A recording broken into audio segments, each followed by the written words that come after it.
Dan saya di situ merasa, ya udah saya nurut aja gitu. Masuk, ternyata yang saya lihat di dalam itu banyak kepala tanpa badan di atas meja seperti orang berjualan. Tangan seperti kita beli ayam kalau ada kepala-kepala aja. Iya, tapi itu kepala manusia. Iya. Dan anehnya, kepala manusia itu bisa bicara, Bang. Oh. Nah, setelah itu, Bang, saya terus diajak berjalan ke depan. Ibaratnya pertengahan pasar tersebut, permukiman. Yang saya lihat, dan saya bertanya, kamu ngapain di sini? Tidak ada satupun yang menjawab. Saya lihat kanan kiri, yang saya lihat jantung manusia. Kepala. Jadi kayak pasar organ ya. Iya. Pasar organ manusia gitu. Tangan ya tangan.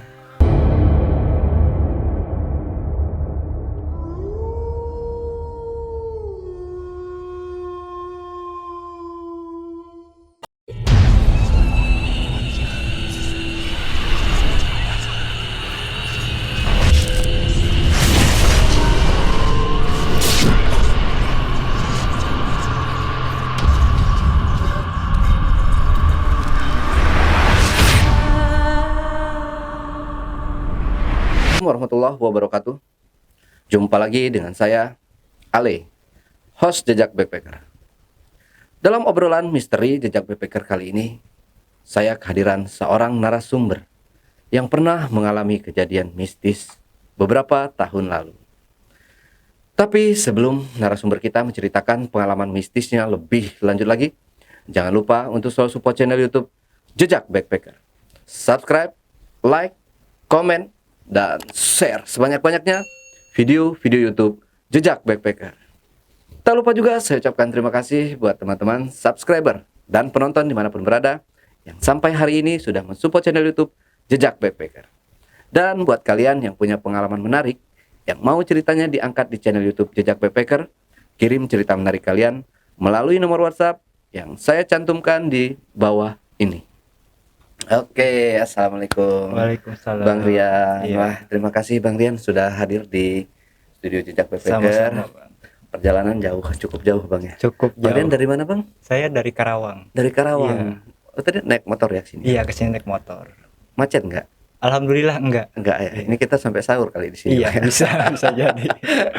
Oke, jadi Bang Rian di sini punya pengalaman menarik nih ya seputar mistis ya. Iya, betul. Yang akan diceritakan kepada teman-teman semua.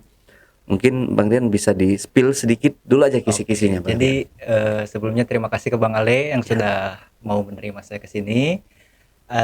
Tepatnya itu tahun 2021 di mana saya itu mau jadi korban pesugihan di salah satu hotel Di daerah Bandung. gue langsung merinding. Sampai saya bisa pindah alam. Wow, Ya, luar biasa. Oke, seru nih. Oke, disimpan dulu ceritanya Bang Rian ya. Tapi sebelum Rian menceritakan pengalaman mistisnya lebih lanjut lagi, saksikan setelah OMG yang satu ini.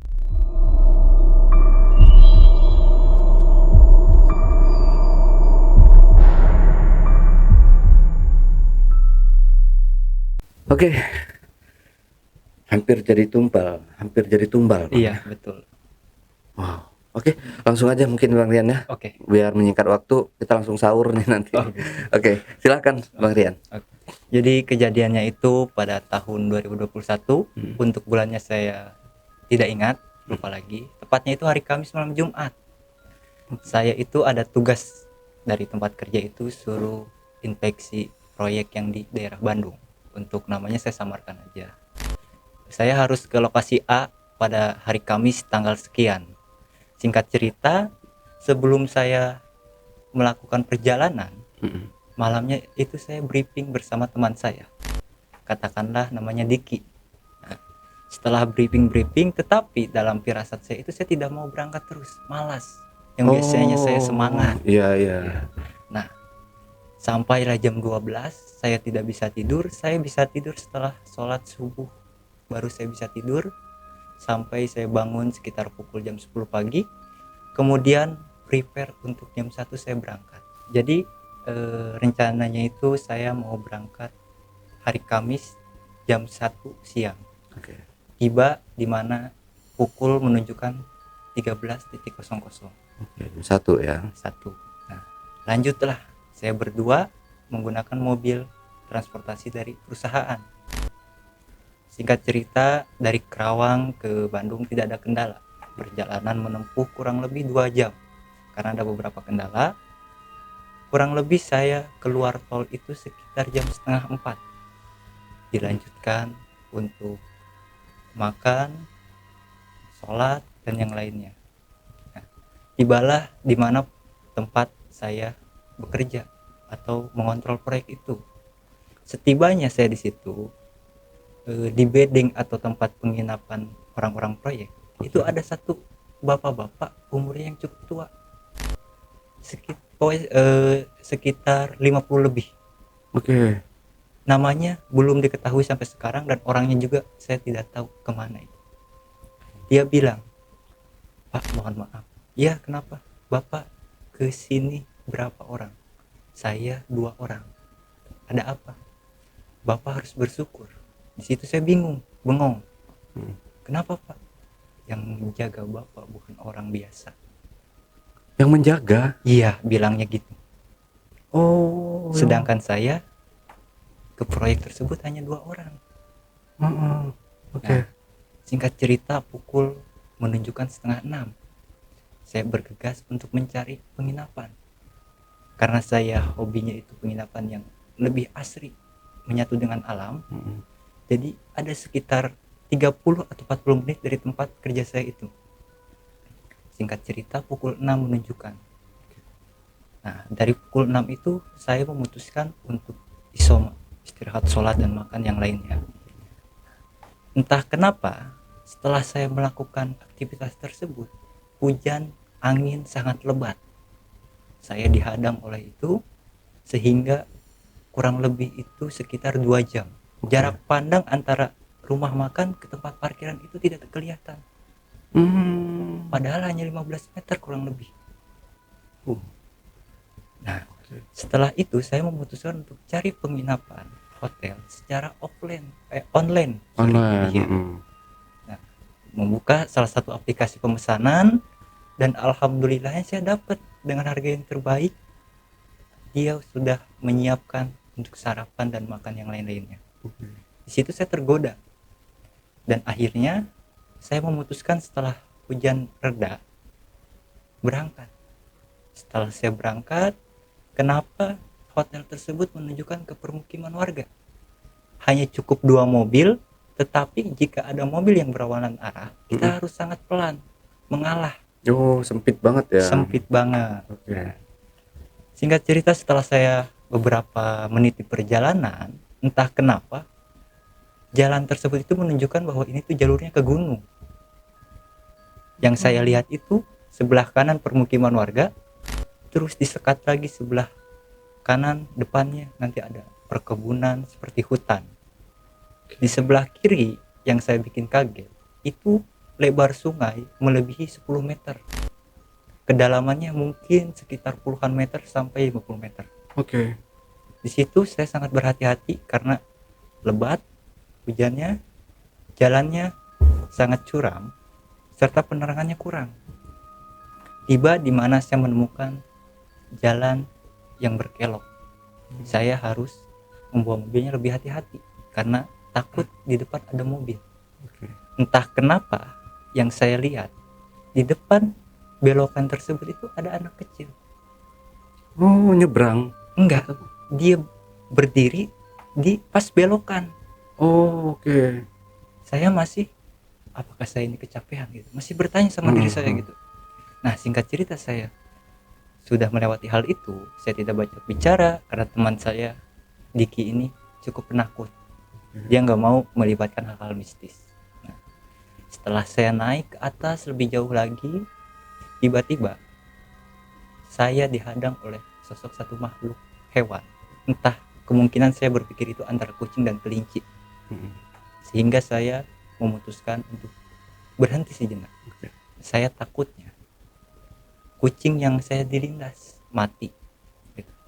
Nah setelah saya turun, saya ngecek semuanya, ternyata tidak ada apa-apa. Dilanjutkan, saya masuk ke dalam mobil dan saya bertanya, Dik, lu lihat apa tadi? Nggak lihat apa-apa bang. Ah masa? Tadi perasaan saya nabrak apa? Nabrak hewan, tapi nggak tahu hewannya apa. Nah setelah saya ngobrol sama teman saya memutuskan untuk melanjutkan perjalanan. Entah kenapa bang, ketika saya memasuki gigi 1 dan mulai mau berjalan, itu mobil ban belakangnya hanya berputar saja. Oh, kayak kepater gitu ya? Iya, kayak mater gitu. Mm-mm. Teman saya punya saran, matiin dulu, takutnya overhead katanya. Oke, kata saya. Setelah itu tidak bisa nyala 1 kali, kayak mesinnya mati. Nah setelah saya coba, alhamdulillah akhirnya mampu berjalan kembali. Beberapa kilo kita ke depan, cuman ada polisi tidur yang kecil. Itu saya rasanya kayak seperti kejatuhan barang yang ratusan ton mobil. Iya, teman saya itu tidak ngerasa sama sekali ini ya. Iya, dia hanya seperti umumnya kita ada polisi tidur seperti apa gitu kan. Nah saya memutuskan bang di situ untuk turun lagi, ngecek lagi, karena kita tidak punya alat-alat untuk nanti ada trouble di mobil seperti apa gitu kan. Nah dilanjutkan, setelah kurang lebih 3 menit saya perjalanan di situ, saya melihat kaca belakang mobil, melihat kaca spion yang di belakang mobil. Ternyata di tengah jalan tadi ada sosok perempuan berjubah putih, rambutnya panjang, di tengah jalan melihat ke belakang mobil saya. Singkat cerita, saya melanjutkan lagi bang. Setelah beberapa kilo lagi, saya lihat lagi, ternyata masih ada. Sama nih. Sama. Sekarang kan logikanya kalau kita udah berkelok-kelok harusnya dia tidak ada kalau manusia biasa. Betul. Tapi dia tetap ada. Kalau kita ukur mungkin sekitar 15 meter dari bokong mobil. Itu cukup jelas, tapi mukanya yang saya nggak tahu itu sosok apa. Ngadep ke mobil atau ngadep membelakang ini? Ngadep ke mobil. Tapi dia ngadepnya ke belakang mobil karena saya kan berlawanan arah. Oke. Nah, setelah itu kita kan mencari hotel tersebut itu menggunakan Google Maps di salah satu aplikasi. Nah, setelah itu saya bertanya ke Dik, coba deh lihat apakah kita benar jalannya ke sini. Perasaan saya nggak enak. Sama dia dilihat, bener pak, kurang lebih 5 kilo kita belok kanan. Saya turutin, tidak ada masalah, lanjut. Entah kenapa ketika pas dia menunjukkan pak belok kanan, oke. Saya belok kanan, itu saya sama si Diki di dalam mobil lihatnya itu cuma jalan aspal, jalannya bagus ke atas. Seperti kita mau wisata ke gunung gitu. Entah kenapa setelah beberapa ratus meter dari situ saya memutuskan untuk berhenti. Kenapa? Karena saya pertama nengok ke kiri ke Google Maps, itu tidak menunjukkan bahwa di situ tuh ada jalan lagi. Oh ya. Tapi realnya itu ada jalan. Ada di dalam mobil ada. Oke. Bahkan teman saya juga kekeh ada katanya. Saya memutuskan untuk turun bang. Setelah saya turun dari kap mobil, ujung mobil itu sekitar mungkin ke sampai 10 meter, 7 meter mungkin. Itu tuh jalan longsor yang udah nggak berfungsi. Astagfirullah. Saya cuma hitungan beberapa meter itu mungkin sih sudah mati. Anjir, merinding banget ya. Ya makanya teman saya sempat ribut sama saya. Dia turun, ketika dia turun di depan mobil, lihat jalan bagus, ada jalan, ada akses. Tapi saya tidak ngelihat, cuma ada bekas jalan longsor. Itu pun jalannya berbatu. Oh, jadi permasalahannya di mata temennya ini. Iya. Antara mata saya sama mata teman saya itu berbeda. Yang dilihat mata oleh teman saya yang di lingkungan itu jalan pada umumnya, sedangkan saya itu jalan bekas longsor yang mungkin sudah sekitar 5 tahun yang nggak aktif. Nah singkat cerita bang, saya memutuskan bagaimana caranya buat saya putar balik. Soalnya di situ susah putar balik. Saya menghabiskan waktu kurang lebih 40 menit untuk memutar balik mobil, dan alhamdulillahnya saya mau membawa mobil itu minibus yang sangat kecil. Oke. Nah, setelah itu saya lanjutkan naik ke atas setelah putar balik. Diputar balik, naik lagi ke atas, ketemu lagi permukiman warga, tidak jadi masalah.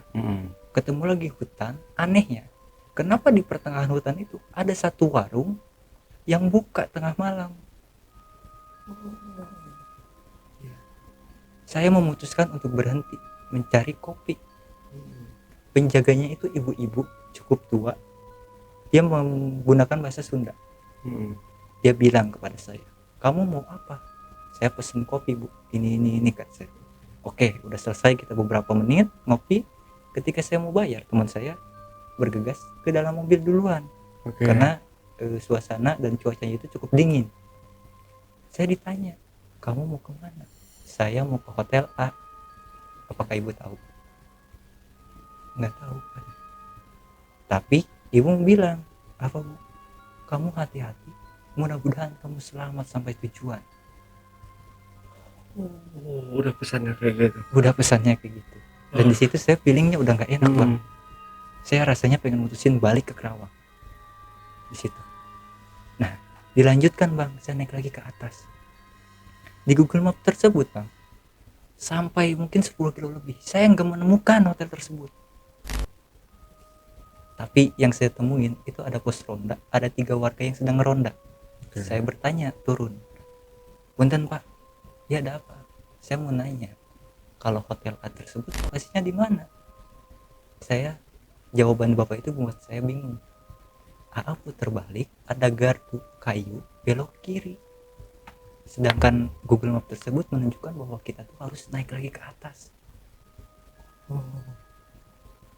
Setelah saya ngobrol sama bapak itu, saya memutuskan untuk merefresh Google Maps tersebut dan kembali apa yang petunjuk si bapak tersebut. Saya putar balik ke bawah, ketemulah yang dimaksud si bapak tersebut, gardu atau gapura yang kalau di kita di Sunda itu banyaknya yang pakai bambu. Saya belok kiri. Nah, ketika pas saya belok kiri menuju ke atas itu sekitar kurang lebih 600 meter. Tapi sebelum saya memasuki hotel tersebut, saya didatangi oleh wujud nenek-nenek, pakaiannya sarung yang orang Sunda zaman dulu, kebaya bawa tongkat. Saya di dalam mobil, dia hanya memberi senyum.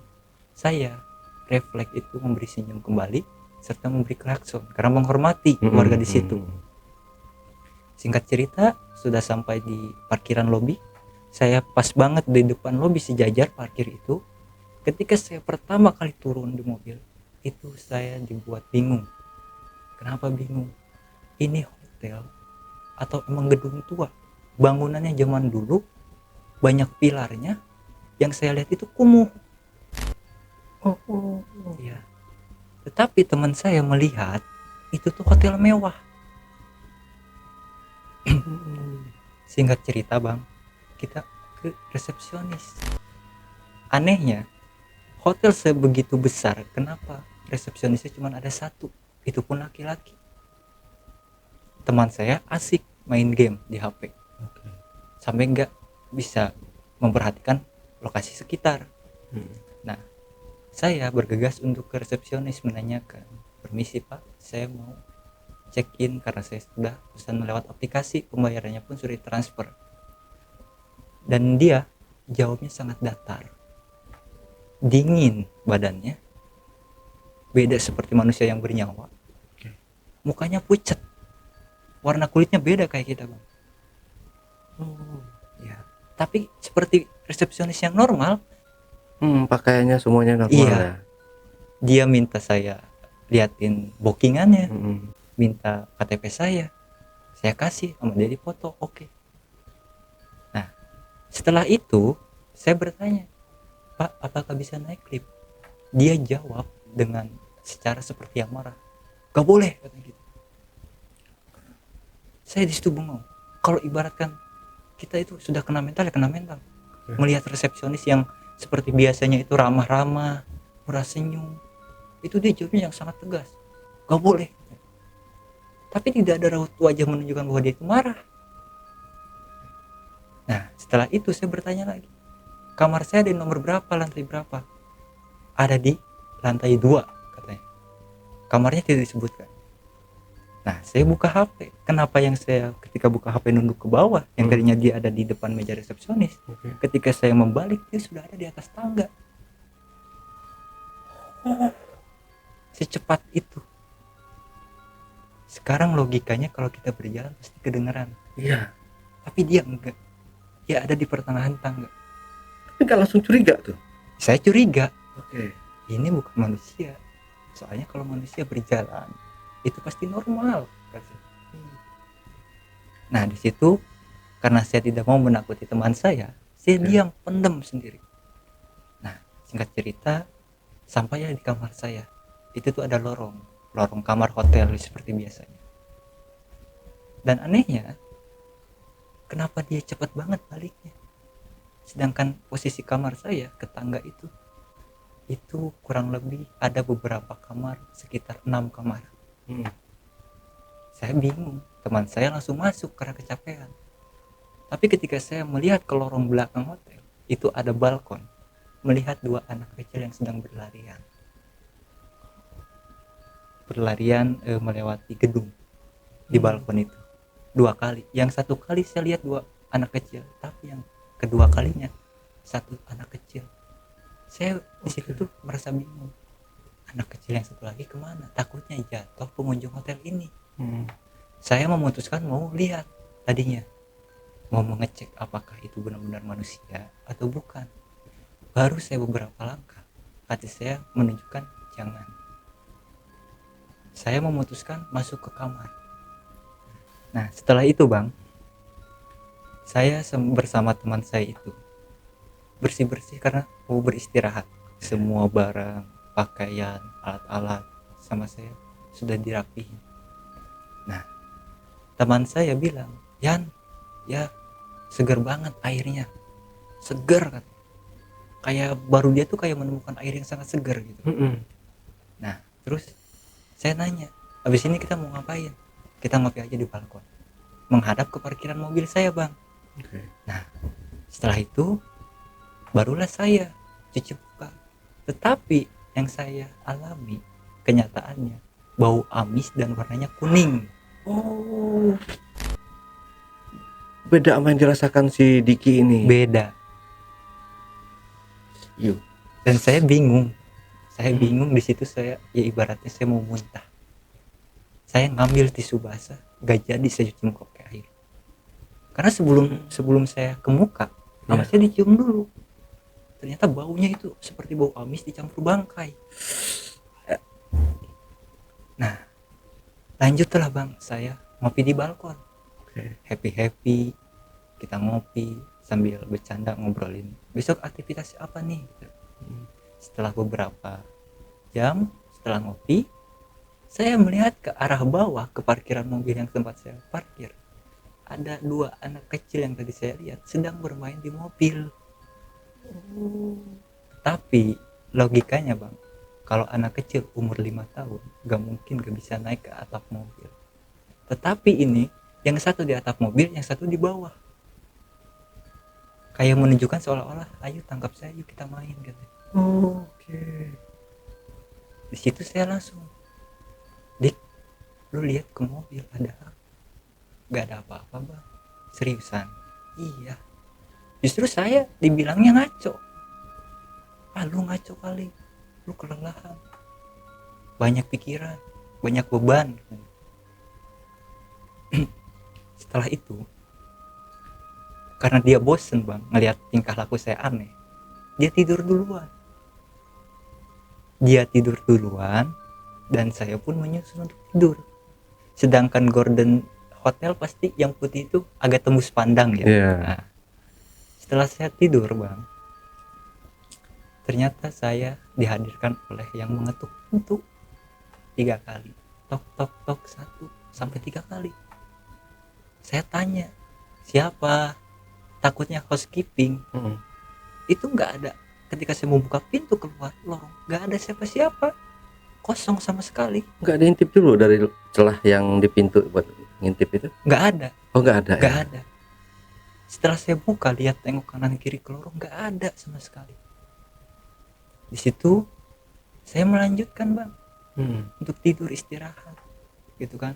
Sebelum saya melanjutkan tidur ke tempat tidur, otomatis antara pintu masuk dengan pintu balkon itu sejajar. Ketika saya putar balik, ternyata saya melihat di luar balkon karena gordennya tipis. Saya melihat sosok besar, tinggi, tangannya berbulu, kukunya panjang, kakinya itu besar sekali, seperti manusia raksasa zaman dulu. Dan dia bilang, kamu harus ikut saya. Kamu harus ikut saya. Gak ada kata lain selain itu bang. Sampai terbayang-bayang, sampai saya tutup telinga. Saya coba istighfar, gak hilang-hilang bang. Nah, di situ saya mengalihkan suasana, mencari video-video yang asik untuk saya, gimana supaya saya nyaman di kamar ini.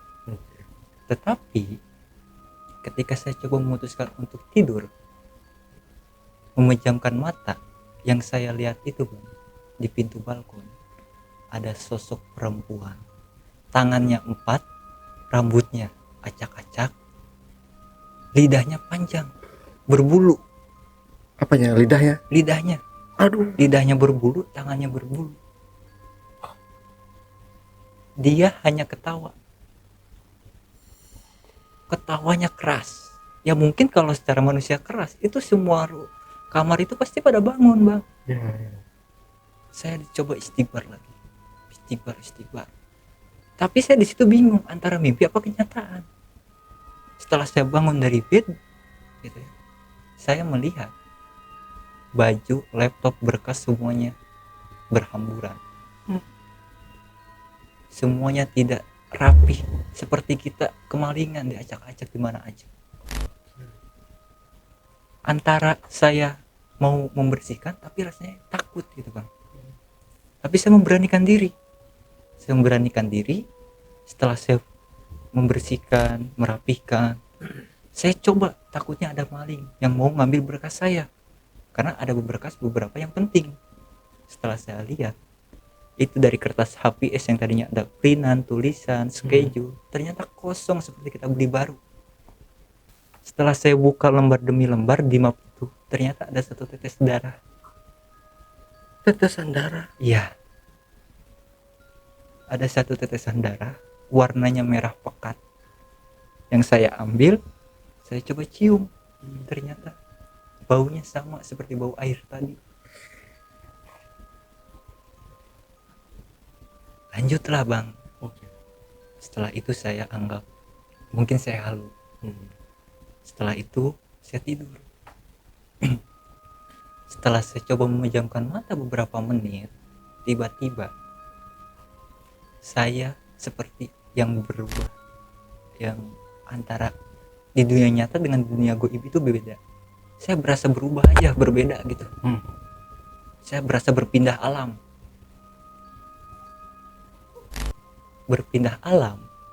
tetapi saya di alam itu nggak takut bang. Berpindah alam, yang saya lihat itu ada 2 pohon besar. Dia gerbangnya itu sangat mewah, sangat mewah, warnanya emas. Saya itu berdiri di depan gerbang. Tetapi tidak berapa lama, banyak, saya melihat lagi ke depan itu banyak seperti kayak pasar goib bang, kayak orang aktivitas di pasar biasanya, padat penduduk. Iya, jual beli kayak gitu ya. Iya. Entah kenapa tangan kanan dan tangan kiri saya sama anak kecil itu digandeng, diajak ke dalam. Sorry, ini anak kecil yang 2 tadi itu? Iya, yang tadi saya lihat di parkiran. Iya. Digandeng. Dan saya di situ merasa, ya udah saya nurut aja gitu. Masuk, ternyata yang saya lihat di dalam itu banyak kepala tanpa badan di atas meja seperti orang yang jualan. Tangan seperti kita beli ayam kalau ada kepala-kepala aja. Iya, tapi itu kepala manusia. Iya. Dan anehnya, kepala manusia itu bisa bicara bang. Nah, setelah itu bang, Hmm. saya terus diajak berjalan ke depan. Ibaratnya pertengahan pasar tersebut, permukiman yang saya lihat. Dan saya bertanya, kamu ngapain di sini? Tidak ada satupun yang menjawab. Saya lihat kanan kiri, yang saya lihat jantung manusia, Jadi kepala, ya jadi kayak pasar pasar organ ya, iya, pasar organ manusia ya. tangannya tangan. Bayi masih merah pun ada bang, Mm-mm. masih ada tali pusarnya pun. Tapi anehnya kenapa saya nggak berasa? Saya itu takut Kayak gitu. takut. Oke. Iya. Nah, tiba-tiba si anak kecil itu berlari ke depan, meninggalkan saya bang. Saya celingak-celinguk kanan kiri, nggak ada yang merespon. Mm-mm. Tiba-tiba saya mau melangkah, itu kaku, nggak bisa gerak. Cuman bisa saya menolehkan kepala dan berbicara. Tangan tuh kaku, badan tuh kaku, susah. Nah, kenapa orang yang di sekitar itu pada tertawa? Semuanya tertawa, nggak ada yang tertawa bang. Seakan-akan tuh menyambut kedatangan saya gitu. Nah, setelah pada tertawa, tiba-tiba kalau abang tahu tradisi Sunda itu suka ada sinden. Ya. Sinden tuh datang, jumlahnya 7. Pakaiannya tuh serba merah, Oke. membawa kembang 7 rupa, memainkan selendang. Ketika memutari saya, tiba-tiba dia melempari dengan kembang itu, dengan diikuti dengan irama seperti gamelan. Oke. Saya nggak tahu yang dibacanya itu apa, nggak tahu itu hanya musik biasa atau emang bacaan-bacaan hal-hal tersebut gitu. Oh, nggak nembang mereka, cuma joget-joget aja terus melempar kembang gitu. Iya, tapi yang saya bingung itu yang nembangnya itu siapa? Oh, ada kedengeran Ada, suaranya. ada suaranya bang. Nah, dilanjutkan bang. Tiba-tiba yang saya melihat sosok perempuan tangan 4 dan lidah panjang Mm-mm. itu ada di depan saya. Ibaratkan dia itu ratu. Mm-mm. Berarti di balkon itu dia datengin duluan nih. Iya, kalau kita logikakan gitu kan, dia itu ratunya, yang anak kecil itu tadi tuh suruhannya, budaknya. Oke. Nah, lanjut bang, saya bingung, makin bingung. Nengok kanan kiri, kok nggak ada yang jawab. Tibalah anak kecil itu kenapa ada di atas pohon, yang sangat tinggi, sambil nunjuk saya ketawa, hahaha kata gitu. Terus saya nanya, kamu mau ngapain saya? Tiba-tiba si kepala yang di meja itu menjawab, kamu tidak akan bisa mengikuti apa kata mereka, ibaratnya bahasa mereka. Oke. Ada lagi satu lagi bang kepala, seakan-akan petunjuk bagi saya. Kamu kenapa kesini? Saya korbannya. Saya menjadikan tumbal, kata saya dijadikan tumbal. Di situ sebenarnya kalau kita manusia normal udah tahu kalau tumbal itu apa. Ya. Tapi di sana saya bingung tumbal itu apa ya. Seakan-akan tuh otak saya tuh udah kecuci bang. Jadi kayak lupa gitu ya, Iya. apa itu tumbal apa ini. Udah biasa aja ya kayak gitu di Iya sana. betul. Oke. Nah, lanjut bang. Yang saya lihat lagi ada sosok tinggi besar hitam. Itu di samping wanita yang Tangan 4 tangan 4 tersebut. Ibaratnya seperti bodyguardnya dia. Oh iya. Oke. Tapi perbedaannya, yang saya lihat di balkon itu dia tidak membawa apa-apa. Tetapi yang saya lihat di balkon dengan yang saya lihat di alam sana itu beda. Dia membawa satu kepala manusia Ditenteng gitu. di teng-teng. Saya terjebak di alam itu cukup lama, mungkin berjam-jam Pak. Tapi rasanya itu saya berhari-hari. Nah, setelah itu Kenapa yang saya setiap melihat kanan kiri, saya itu tertuju pada pojok samping kiri. Ada satu keluarga yang menangis. Satu keluarga menangis bilang kepada saya, "Nak," kalau bahasa Sundanya itu, "Jang, bantuin saya." Indonesianya, "Nak, bantuin saya sama keluarga." Saya bingung. Bantuin apa, Bu? Bantuin saya pulangin. Satu keluarga, anaknya satu. Berarti sekitar satu keluarga itu 3 orang. Saya lihat lagi sebelah kanan. Ternyata di sebelah kanan itu semua makhluk ada. Kayak seperti saya itu dijadikan olokan oleh dia. Seperti konser gimana bang, banyak ragam manusia. Yang saya lihat itu pocong ada, tuyul pun ada. Tapi yang saya lihat tuyul, kepalanya itu tua, badannya itu anak kecil, tapi banyak bulunya, kayak jenggot, kumis, di tangan kayak kera. Nah, tibalah di mana yang sosok perempuan tangannya 4 itu berbicara bang. Sebelum dia berbicara, dia ketawa, seakan-akan tuh saya masuk ke perangkap dia. Ketawa sangat kencang. "Kamu harus ikut saya," sama yang dikatakan oleh sosok yang tadi di balkon yang tinggi besar. Saya menjawab, "Buat apa?" "Nanti keluarga kamu akan saya kasih nasi syukuran," seperti nasi syukuran gitu bang. Kalau kita logikanya, syukuran kan bukan kita bersyukur aja, tapi bisa jadi orang yang mati. "Akan saya kasih untuk keluarga kamu buat merayakan." Tapi semuanya ngobrolnya itu bahasa Sunda bang. Tiba-tiba ada sosok perempuan cantik sekali yang datang membawa sesajen. Di atas nampan yang dianyam oleh bambu. Kalau bahasa Sundanya kan itu nyiru. Bukan tampah ya? Iya. Kalau bahasa Indonesia ya mungkin seperti Tampah itu. ya. Yang saya lihat itu bang, kembang, ada keris, ada jari-jari manusia, yang di tengah kepala manusia, beberapa kendi. Saya di situ coba buat ngelawan, mau lari, susah, belum bisa bang, masih kayak terkunci. Seakan-akan tuh saya tuh seperti mati rasa, ngegerakin kaki pun nggak bisa, nggak berasa bang.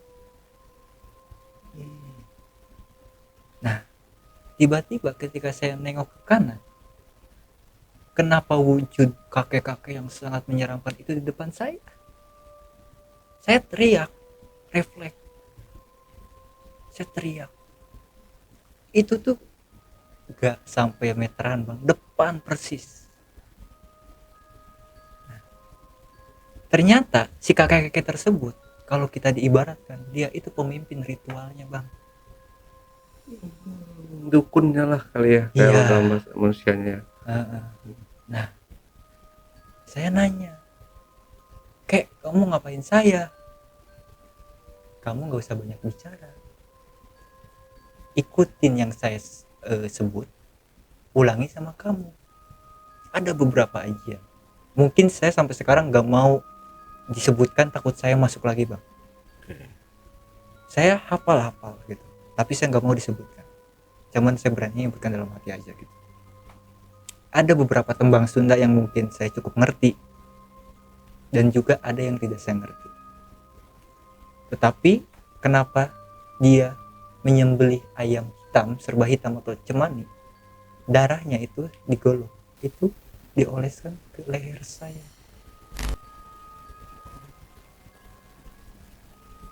Dioleskan ke leher saya.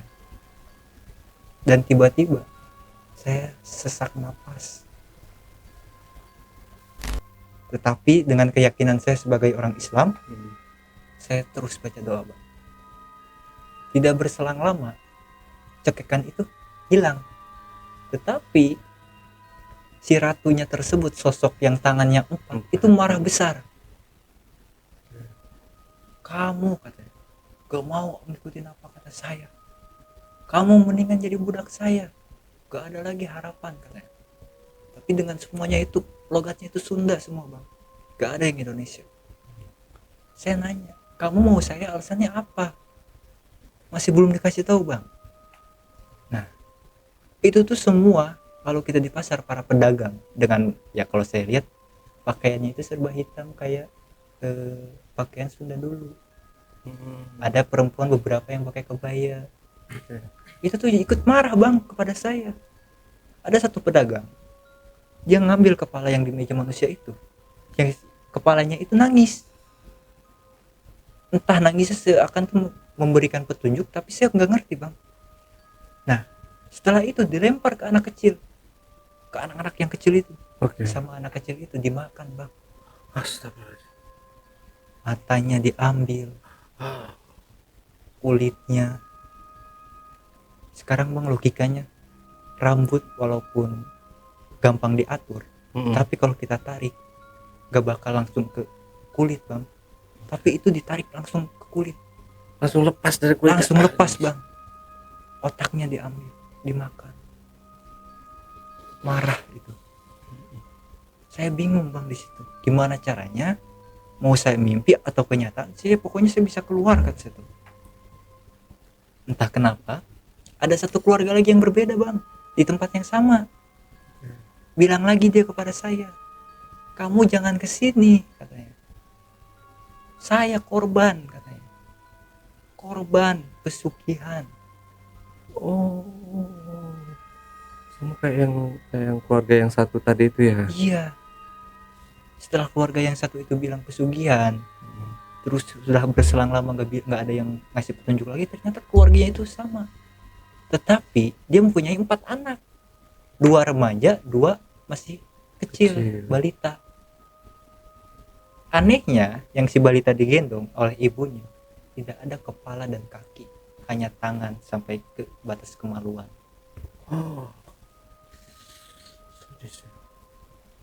Lanjutlah bang, saya dibawa oleh anak kecil yang 2 tadi. Saya nggak tahu ini kemana kata saya. Tapi anehnya bang, ketika saya mau melarikan diri sendirian, saya tidak bisa gerak. Ketika anak 2 itu membawa saya, berasanya itu enteng banget bang. Nah setelah saya mengikuti apa kata dia, saya ikuti dengan tempat yang berbeda. Tempatnya itu lebih seperti hutan, tapi perbedaannya itu banyak makhluk-makhluk gaib yang berdiri di atas pohon. Contoh bang, kuntilanak. Yang saya lihat di jalan mungkin di situ ada. Anak kecil, tinggi besar, sampai ada yang mukanya hancur. Dan muka hancur menurut saya itu baik. Kenapa? Karena dia berusaha mau membantu saya, tetapi dia diambil oleh sosok besar yang saya lihat di balkon. Bodyguard nasi tangan 4 itu. Iya, dia diambil, dilempar bang ke teman-temannya yang lain, dan di situ juga dimakan lagi bang. Tapi di situ saya nggak berasa bahwa saya takut gitu, enggak bang, masih biasa aja seperti kita adaptasi sama manusia lain. Padahal lebih seram di dunia seperti itu bang. Nah dilanjutkan bang, ada satu pohon besar mungkin seperti beringin, tetapi anehnya itu ada lubang seperti rumah Di tengah-tengah pohonnya. Iya itu. Saya suruh masuk bang, suruh masuk tapi saya nggak mau. Nah setelah saya nggak mau, tiba-tiba saya ditarik cepat berada di luar gerbang pasar tersebut atau pemukiman gaib tersebut. Ternyata yang narik dan ngebantu saya bang, ketika saya mau masuk hotel, ada nenek-nenek tua yang menggunakan kebaya. Oh dia. Ya. Itu yang penyelamat. Sampai sekarang kalau memang itu ada seperti manusia biasa, sampai sekarang dia dimanapun, mas saya pengen saya susul. Saya pengen mengucapkan terima Tiba-tiba kasih. ditarik sama dia itu. Ditarik. Mau masuk. Iya. Karena yang ngegandeng saya itu masih anak kecil itu bang, cuman hitungan berapa meter, ditarik seret, cepet, tiba-tiba saya ada di luar. Udah di alam nyata nih, di hotel berarti ya? Bukan, masih di alam itu tapi saya ada di luar gerbangnya itu bang. Oh, iya iya iya. Oh, awal tadi mau masuk ya? Iya, dan si nenek itu cuman bilang jang, kan kalau bahasa Sundanya kalau kita jang ya, Mm-mm. kamu cepetan pulang, ini bukan tempatmu. Saya nanya, nek gimana caranya, jalan mana, naik apa? Baca istighfar, ingat sama Allah. Saya baca doa bang, semua ayat dari Al-Fatihah sampai ayat kursi, dan alhamdulillahnya bang, besoknya saya bangun jam 10 siang. Tiba-tiba di hotel nih. Di hotel, posisi saya tidur. Tidur. Oke. Teman saya marah, saya janji, kamu janjiin sendiri besok jam 7 berangkat, kenapa kamu kata jamnya jam karet, jam 10 setengah 11 malah mesti udah bangun katanya. Dia marah bang. Ya saya maaf, saya nggak cerita bang. Nah setelah itu bang, teman saya makan yang disediakan resepsionis. Oke. Saya mau makan, saya nggak mau bang, karena saya kepikiran.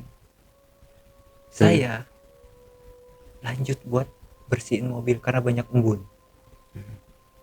Dan anehnya bang, ketika saya masuk mobil di tempat pengemudi, menengok ke kiri penumpang, ada nenek-nenek itu bang. Ternyata nenek-nenek itu ada di dunia nyata juga bang.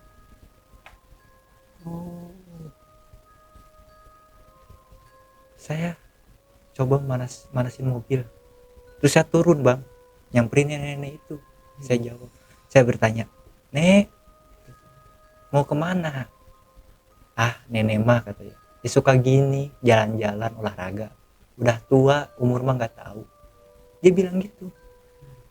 Tapi nenek udah tua masih seger. Dan dia jawab, ah nenek mah apa jang katanya, umur nenek cuma 115 tahun. 115 tahun bang. Tua banget ya. Iya. Saya nanya, rumah nenek di mana biar saya anter. Ah rumah nenek mah di belakang katanya. Saya anter ya, gak usah katanya. Dengan pakaian malam itu sama siang yang saya temuin itu sama bang. Saya sempat berpikir, nenek-nenek ini punya ilmu apa? Apakah nenek-nenek ini manusia atau makhluk goib yang baik gitu? Saya berhubung punya stok cemilan, roti, snack di dalam mobil. Saya kasih, nek, ini buat nenek. Nenek nyemil, kata makan biar tambah sehat. Oh iya, makasih katanya. Saya ngasih bang uang. Ya, karena kalau kita berbagi sama yang udah tua, insya Allah kan semua doa diijabah. Apalagi seorang ibu kan. Saya ngasih bang sekian nominalnya, sama dia ditolak, gak mau. Kalau mau ngasih nenek yang ganjil katanya. Emang ngasihnya berapa? Saya 300 bang, kan ganjil. Ganjil. Tapi kata nenek harus ganjil 299.000. Oh. Sama dia dikembalikan 1.000. Kita udah kayak beli nasi uduk bang. Kamu hati-hati, orang yang jaga kamu bukan orang sembarangan.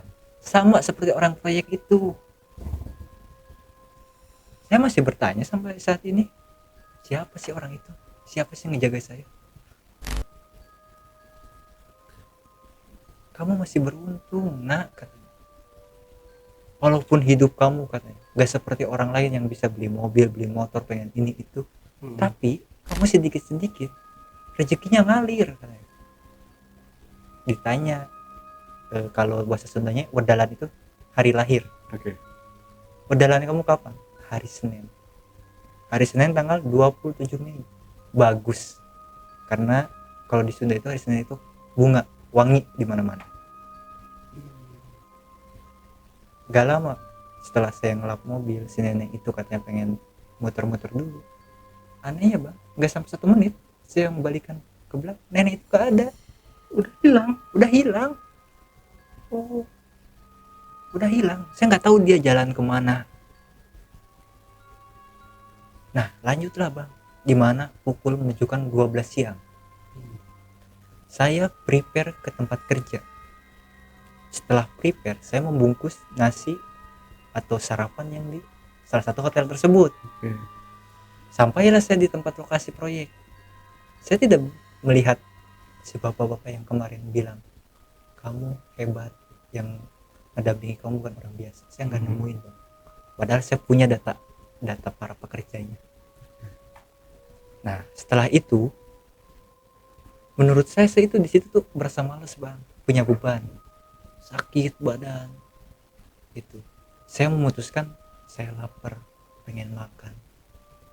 Nah setelah saya makan itu, saya buka, ternyata semua yang saya lihat bang, belatung. Oh. Bau busuk. Terus yang dimakan sama teman saya apa? Sedangkan makanannya itu sama,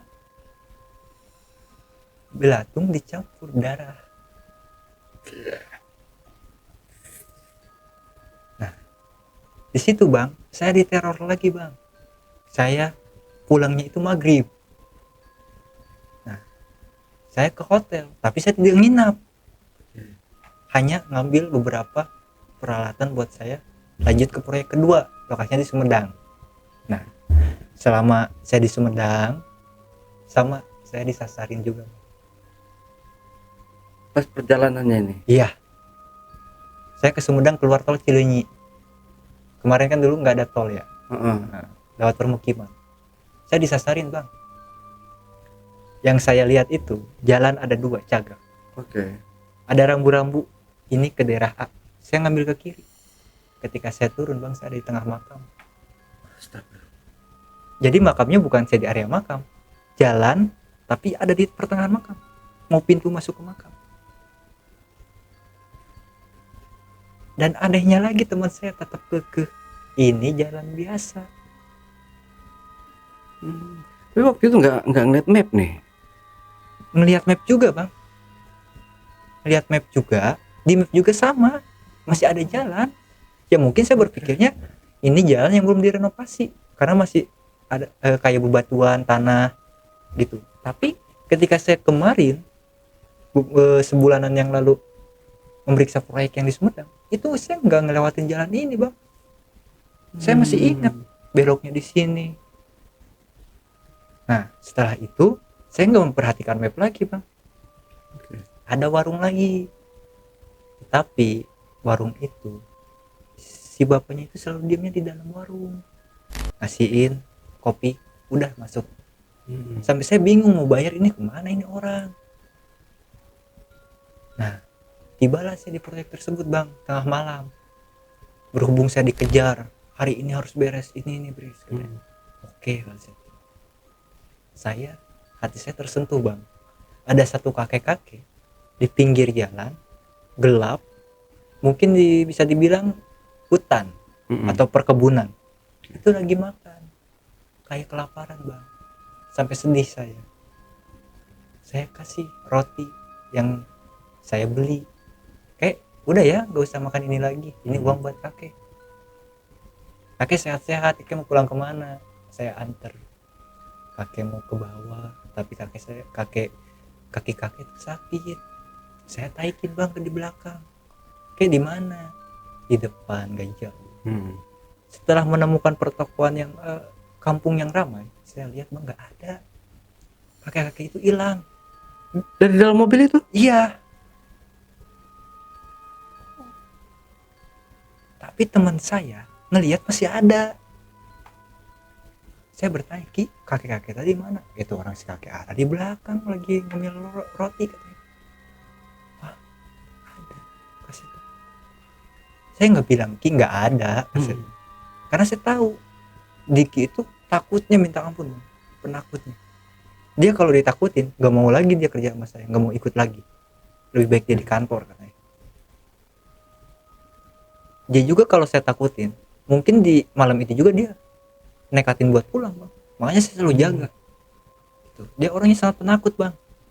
Setelah saya ada di salah satu warung gitu ya, karena ada beberapa titipan dari anak-anak proyek. Nah, saya ngelihat bang si kakek itu di seberang jalan, dia hanya makasih katanya. Kalau Sundanya itu hatur nuhun katanya. Sambil gini aja, saya bingung kapan si kakek turun di mobil, kapan dia nyebrang. Nah setelah itu tibalah saya kurang lebih jam 11. Setelah saya meeting dan yang lain-lain, saya memutuskan untuk balik lagi bang ke hotel. Selama dalam perjalanan oke bang, perjalanan pulang gak ada kendala, gak ada hal-hal yang aneh. Tetapi kenapa saya melihat di atas pohon bambu itu seperti kayak ada anak kecil masih di kawasan yang masih ke hotel itu di Bandung. Kayak saya tuh disambut lagi bang. Nah saya bingung bang, saya ngerem ngedadak, teman saya pun ikut kelontar ke depan kepalanya. Lu ngapain sih ngerem ngedadak, bahaya katanya. Saya bengong, aduh saya mau kasih lihat kanan kiri gelap. Enggak sorry kata saya. Udahlah nggak usah aneh. Oke kata saya tuh. Lanjutlah saya ke hotel bang. Di situ saya nggak seperti awal-awal saya disasarin bang. Tetapi saya keponya dengan apa? Dengan jalan yang benar-benar yang buntu itu. Ternyata nggak ada bang. Oh, memang nggak ada jalannya. Nggak ada jalannya. Terus yang mau masuk jurang itu? Iya nggak ada. Ternyata dari bawah sampai ujung belokan yang besar itu cuma ada satu yang menuju hotel saya. Saya coba cari lagi nggak ada bang. Masuklah saya ke hotel, dan anehnya kenapa kok dia 2 kali 24 jam jaga hotel resepsionis itu. Masih resepsionis yang itu aja? Iya. Saya mau pencet lift ceritanya bang. Oke. Sama dia saya dibentak. Tetap perkataannya sama yang pertama, gak boleh. Ayo kata teman saya sambil bisik-bisik. Udah saya naik, dan saya penasarannya gini, ketika sudah mungkin saya kurang lebih itu nyampe mau ke subuh ya, jam 3 atau jam 4.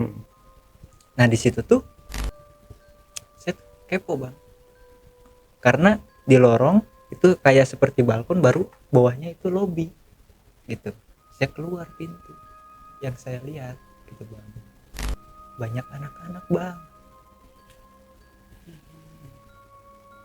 kayak lari-larian, kayak kita kalau main ke tempat wisata banyak anak-anak gimana sih bang? Iya. Kayak manusia normal. Nah setelah itu saya memutuskan, wah ini saya ngaco nih, saya nggak tidur. Saya tidur lagi bang. Nah tidur di hari pertama saya masuk sampai hari kedua saya sama dimunculkan oleh sosok yang tangan 4, tapi dia berdiri di atas perut saya sambil gini. Oh, dudukin apa? Ngedudukin. Mohon maaf, susunya itu besar. Oh, gede. Iya, gede. Kayak wewe gombel maksudnya. Iya. Kalau kita gambarin itu bang, mungkin bisa jadi 2 kali lipat dari bola sepak. Gede banget dibandingkan kepalanya. Udah lebih dari 36B dong ukurannya. Iya. Saya kaget bang. Depan muka saya lendir kemana-mana. Ketawa aja litah. Lidahnya kayak muter gitu. Ketawa. Yang itu yang diucapin itu, kamu harus ikut sama saya.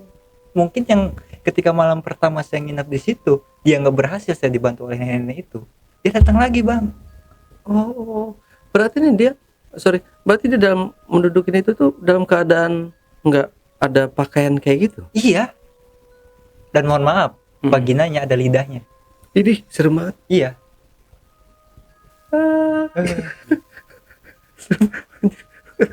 Dan rambut-rambutnya juga nggak kayak kita bang. halus. lebih kasar Aduh. tapi besar. Ya mungkin sebesar lidi yang kepalanya itu kan suka pada besar-besar. Iya. Ya. Dan saya heran, saya takut istighfar, baca doa selang beberapa jam. Tapi enggak ngaceng. Enggak, ya mungkin saya takut. Oke. Dan juga walaupun saya harus kayak gitu, bentukannya aneh bang. Iya, ngeri lidahnya itu ya. Saya Iya. ngebayangin kalau vaginanya ada Iya. lidahnya gitu kan, ya siapapun juga pasti lari kali ya. Saya alhamdulillahnya itu kebiasaan itu saya kalau pulang kerja tengah malam subuh, saya udah biasa nemuin, saya pernah dibegal juga udah biasa nemuin hal-hal itu biasa gitu. Tapi yang ini aneh, baru pertama gitu. Nah setelah itu bang, bangun sholat tahajud, alhamdulillah reda. Setelah reda ada lagi bang, sama gitu.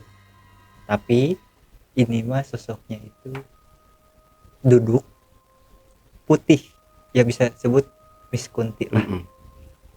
Ketawa kenceng kayak ngetawain saya, nggak tahu kenapa gitu kan.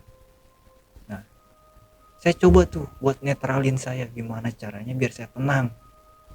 Nah entah kenapa bang gitu ya, setelah itu kan saya pakai bed cover ya. Oke. Saya ditarik bang, Bed covernya itu. kaki saya mau jatuh ke lantai. Antara bed sama lantai kan sekitar 70 atau 60 cm.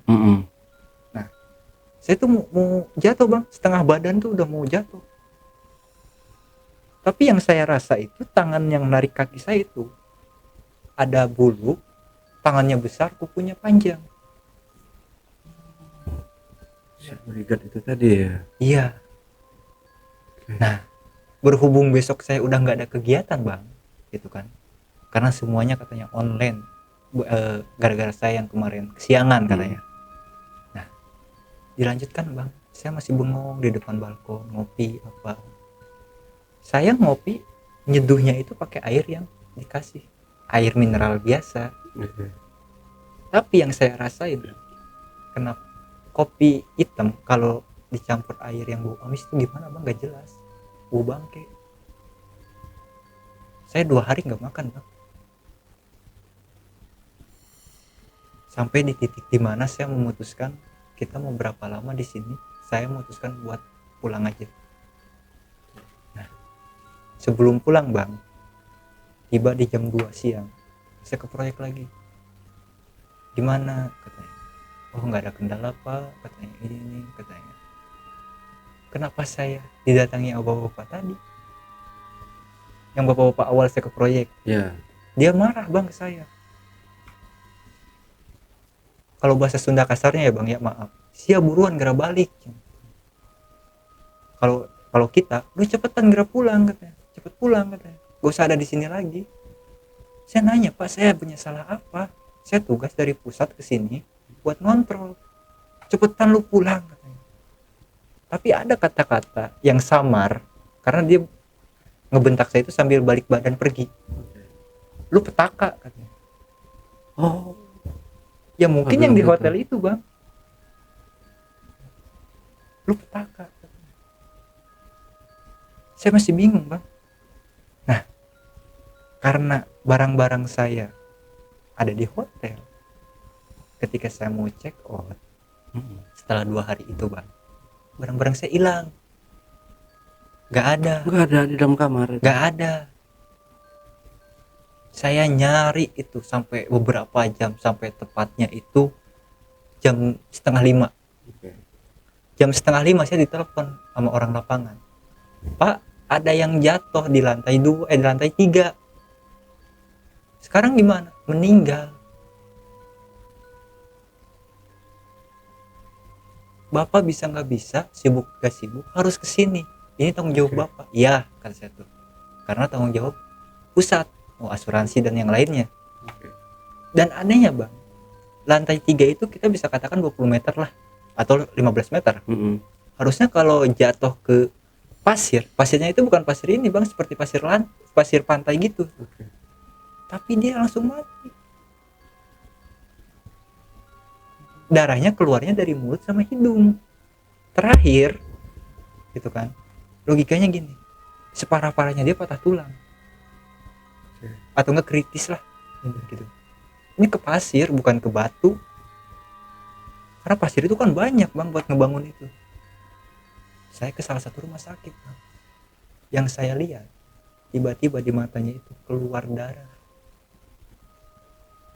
tapi suster yang ngurus jenazahnya itu nggak lihat apa-apa. Saya coba ngomong, sus bersihin dong itu matanya keluar darah. Pak udah bersih, tinggal dikafani, tinggal dikirim ke keluarganya karena dia kan orang Cirebon.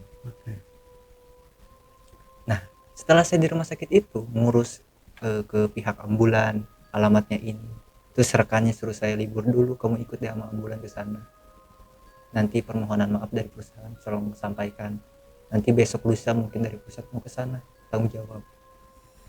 Saya kan otomatis bilang seperti itu tuh di dalam proyek pak.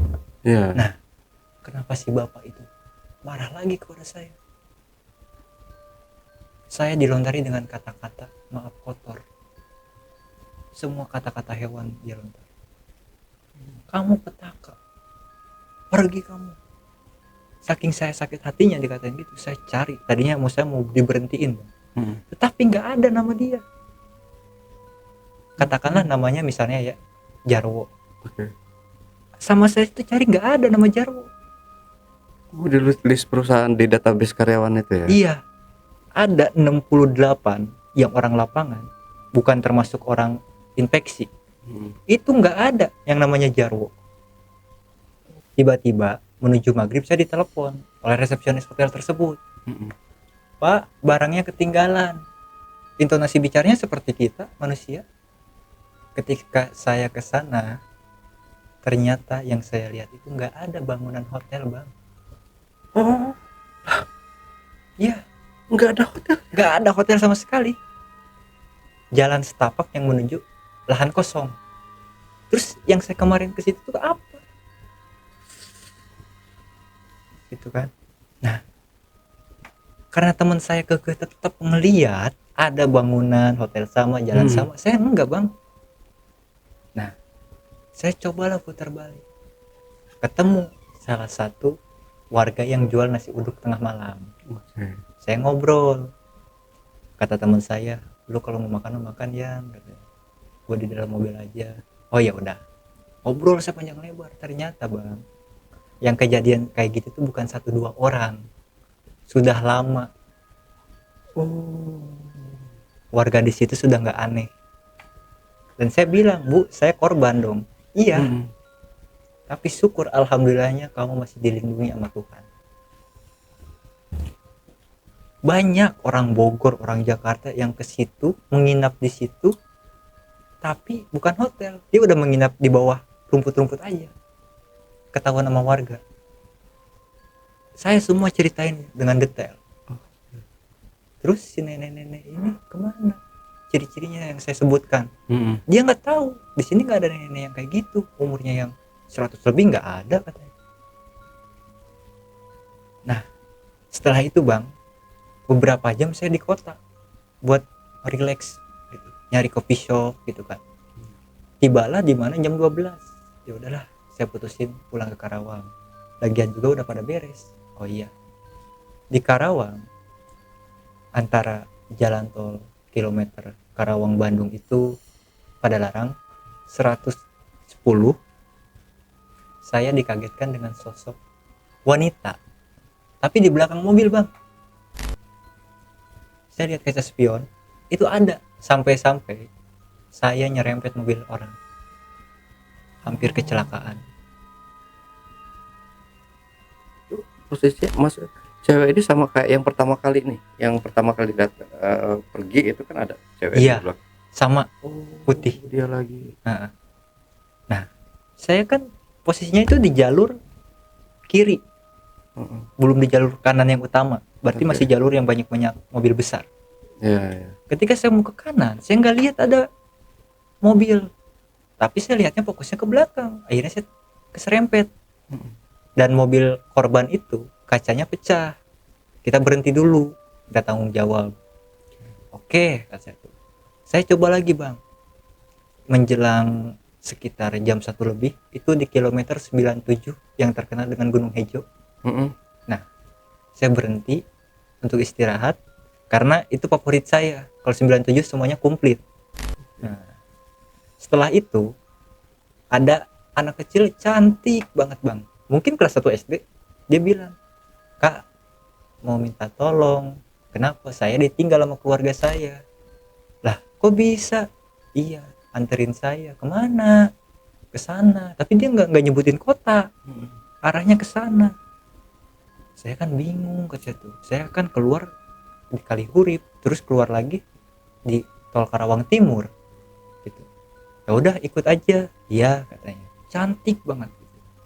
Nah, setelah melewati jembatan yang 97 itu bang, yang terkenal dengan mistisnya, saya itu mendekati kilometer 80. Saya lihat ke belakang lagi, anak kecil itu nggak ada bang,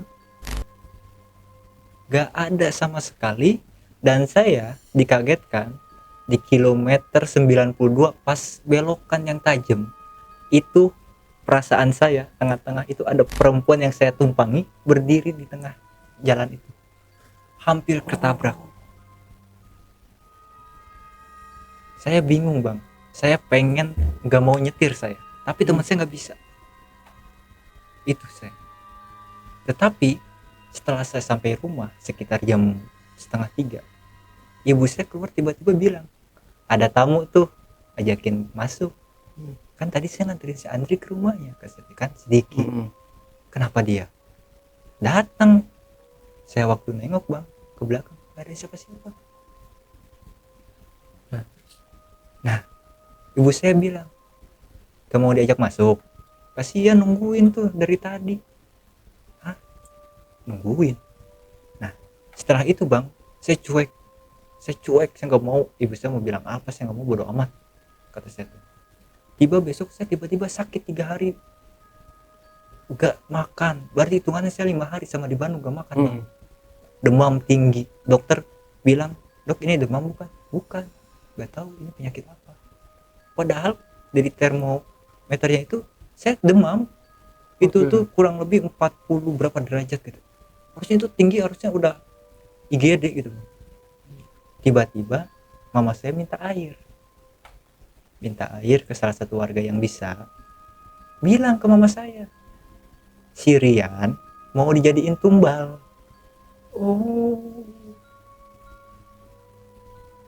Tumbal apa jadinya? Pesugihan. Ternyata yang saya duduki itu, bangunan hotel itu sudah dihancurin dari puluhan tahun lalu. Mungkin tahun yang saya dengar ya, dari tahun 60 atau 70-an udah nggak ada, puing-puingnya juga udah nggak ada. Jadi sekarang itu tinggal tanah kosong. Sirian sembarangan orangnya. Saya kan bingung yang ngedengerin. Dia asal numpang aja. Tapi kan yang saya lihat itu hotel. Nah, saya juga lewat aplikasi. Iya. Terus siapa resepsionis kemarin? Kan? Tapi yang tetangga bilang sama yang orang proyek bilang sama bang. Syukur alhamdulillahnya ada orang yang menjaga, luar biasa katanya. Yang menjaganya katanya bukan orang sembarangan, orang ngerti agama katanya. Saya masih belum tahu itu siapa bang. Berarti khodam nih ya? Iya seperti itu. Saya nggak tahu bang itu siapa sampai sekarang. Dan saya pun pernah minta, ayo dong muncul, saya pengen tahu. Enggak dikasih. Saya pernah bilang ke ini ke itu, bisa nggak lu munculin apa yang ada di badan gua? Ya bisa ya, itu mah nggak bisa diminta katanya. Nanti juga datang sendiri katanya. Nah, terus kalau Sirian mau kembali ke alam seperti kita dunia, ada persyaratannya bang. Mohon maaf, si orang pintar itu harus tarung dengan pakaian bebas di depan rumah saya, sama yang tangannya 4 itu. Nah setelah terlaksana, karena dia bilangnya gini, kalau misalnya umur saya nggak bisa nyampe, maksudnya kalau saya nggak bisa ngebela kamu, saya yang mati. Segala sesajen apapun ya udah, yang penting saya, katanya. Soalnya apa, katanya saya itu sebagian saudara saya atau roh saya itu udah ada di alam sana lagi bang. Nah, nggak selang lama, cuman semalaman dia, tapi harus diobatinnya katanya malam dia lahir hari Senin. Iya. Nah, kebesokannya bang jam 5.30 masih ingat, tiba-tiba saya muntah darah. Setelah saya muntah darah, alhamdulillahnya sampai sekarang selamat bang. Dan alhamdulillahnya saya dapat pelajaran dari situ, dan saya di situ cukup luar biasa. Dan teman saya pun, antara dia nggak percaya, apa benar yang lu saksiin, katanya. Dan walaupun saya nanya ke teman saya, orang teman saya nggak, penglihatannya beda sama saya bang. Saya sampai mau dijatuhin di jurang, udah dibawa ke alam sana, udah mobil kayak dijatuhin barang yang ratusan ton, ratusan kilo. Itu ya serem bang, tapi ya insya Allah gitu, selalu tawakal. Jadi misteri yang belum ketebak nih si ini ya, si siapa, si nenek ini ya. Iya. Nenek ini yang kita nggak tahu nih siapa dia sebenarnya. Iya. Gitu.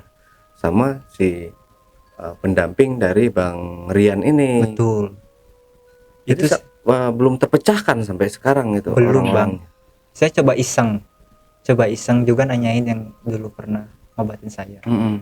Kalau si nenek itu siapa? Oh, kalau itu mah nggak bisa disebutin. Padahal dia tahu bang. Oh, dia tahu. Tapi dia taunya gini, kisi-kisinya. Kamu ketemu ini nggak? Bawa tongkat, nenek cukup tua, pakaian kebaya, sarungnya kayak model katanya nenek-nenek Sunda. Iya, jelas. Tapi raut wajahnya mau saya gambarin itu susah bang. Iya. Tapi ketika saya iseng, setelah saya sehat ya beberapa bulan, saya coba tuh ngobrol lagi. Boleh nggak saya gambarin yang tangannya 4 itu? Boleh, walaupun saya bukan pelukis ya. Tapi itu cukup kegambar oleh dia bang. Karena dia juga bilang, orang kemarin yang berantem itu sama saya, dia yang tangannya 4. Ini, iya. Mas saya masih bingung sampai sekarang, si nenek itu siapa dan yang satu lagi itu siapa. Berarti kalau kayak gitu kan ini korban mau dijadikan tumbal pesugihan ya. Iya. Ini siapa yang mau menumbalkan ini kalau? Katanya bukan orang situ. Jadi kayak orang luar kota yang punya tanah di situ. Nggak laku bang hotelnya itu. Oh, tanah yang katanya bekas hotel itu. Iya, yang bekas hotel zaman dulu katanya. Jadi dia ngambil jalan alternatif dengan cara instan, perjanjian dengan setan. Dengan syarat katanya, dengan syarat yang ditumbalkannya itu para konsumennya, para kliennya. Itu tuh kalau nggak salah ya, saya masih ingat, sebulan itu bisa sampai 7 orang yang datang menginap di situ. Yang mati. Oh, yang mati. Iya. Innalillah. Ada yang lebih serem bang. Katanya setiap malam Jumat Kliwon dia harus mampu memberikan kalau nggak salah 33 nyawa anak kecil. Makanya yang saya lihat banyaknya anak kecil. 33. Iya. Kan ganjil bang. Ya. Saya kan bingung itu pesugihan apa. Nah sama tetangga saya nggak dikasih tahu bang. Kamu nggak usah tahu katanya. Walaupun kamu tahu belum tentu paham. Saya masih bingung bang. Oh, berarti nih yang Bang Rian masuk ke apa dunia gaib itu atau dimensi lain itu korban-korbannya semua tuh ya? Iya. Yang tangan, kaki, terus kepalanya aja sampai nangis minta tolong ke saya. Tolong katanya, pulangin saya kan nggak tahu pulanginnya gimana. Ada yang minta tolong, mungkin gini bang, kalau dia minta pulangin, mungkin yang kita bisa sampaikan, si korban itu jadi tumbal pesugihan. Tapi kan saya nggak tahu keluarganya di mana. Iya benar. Gitu. Dan itu pun kan kejadiannya saya nggak tahu berapa tahun yang lalu, mungkin udah puluhan tahun gitu. Terus saya juga masih bingung ya, saya itu parkir tidur di mana. Iya. Tetapi bang, ketika saya kemarin ke Bandung ngecek lagi, ternyata benar bang, yang saya dulu lihat sampai sekarang nggak berubah.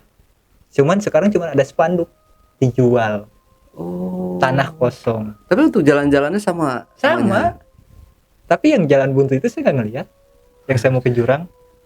Ya, alhamdulillah ya udah selamat dari kejadian itu ya. Iya. Makanya saya selalu dengar apa omongan orang tua tuh dulu gini. Ulurkan tangan kamu kata sejauh mana. Katanya. Walaupun kita sering sedekah katanya. Tapi insya Allah katanya keselamatan itu selalu melindungi katanya. Saya selalu bang. Alhamdulillahnya.